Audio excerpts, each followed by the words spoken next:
What's going on, guys? It's your boy King Judah back with another video. Today we will take a look at some of the possible advantages Eroll the True Spence Jr. will have over Terrence "Bud" Crawford in their fight. This is part of a 3-part miniseries detailing how each fighter stacks up against the other. Despite negotiations stalling, it seems their highly anticipated showdown is more likely than not to come to pass. Until then, we will have to settle for fun boxing convo about this mega fight. So put your mouthpieces in, keep your guard up at all times, and step inside the square circle with King Judah. Let's go!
Before we jump into it, I want to ask that you like, share, and subscribe to the channel, as it truly will help the channel grow. Hit the bell icon to be notified of future videos as I post videos daily. It seems like a possible fight date for Eroll Spence Jr. and Terrence Crawford will be set for sometime in November. It will undoubtedly be a fight for the ages. Let's take a look at some of the advantages one fighter, Eroll the True Spence Jr. may have on fight night. The first and most possibly important advantage Spence may have is his jab. The jab is the single most important punch in all of boxing.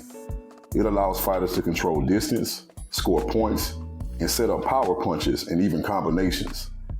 Spence fires off his piston-like jab consistently, effectively, and without fail. He is able to fire off 1, 2, and even 3 jabs in rapid succession. Spence rarely ever engages his opponents without working his way behind the jab. After he closes the distance, this is where Spence does the most damage, ripping devastating power shots to his opponent's body. Crawford also has a good jab, but it's mostly used for gauging distance. On fight night, expect to see Spence establish his jab early and often. Jab, Danny Garcia parried it and missed with her counter right hand. Here goes that body shot. Garcia throws that little chopping right, and then a left. Besides his jab, was there anything that he did better than you expected? I think he had a great jab. And that was the difference in the fight. The second advantage Spence will have is his inside fighting. As I stated earlier, Spence is known for working his way behind his jab and ripping devastating power shots to his opponent's body. Known as the body snatcher, Spence enjoys an advantage in the trenches over just about anybody he shares the ring with. Spence excels in every aspect of inside fighting, especially in the clinch. Spence uses multiple guard manipulations combined with using his shoulders to control his opponent's head. Not only does this keep his opponents off balance, it blinds them to powerful hooks and uppercuts he throws relentlessly. Part of Spence's scary domination in the clinch, I think, can be attributed to the fact that he trains with UFC champion Kamaru Usman. Usman is the most dominant grappler in his division and a surefire Hall of Famer.